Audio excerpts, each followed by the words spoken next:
Manome tananatrandry ireo rehetra iroso amin'ny fambolekazany service régional des forêts Analamanga toy nataon'izy ireo niaraka tamin'ny Gasinet raha ny fanamariana izay nentiny lehibe an'izany sampandraraha izany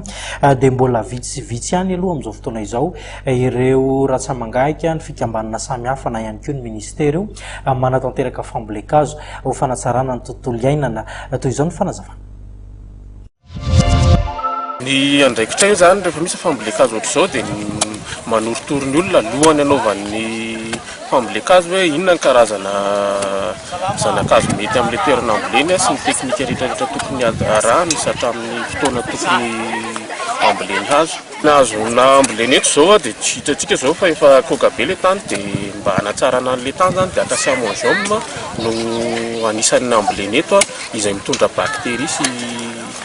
sy ireo microba ilain'ny tany zany ahafahany manatsara ny nofon-tany. Tsisy ny orana dia ary amin'ny bassin versant ary zao tsika ary amin'ny fond ary efa nanao ino izy teo fatsakana ahafahana manondraka ny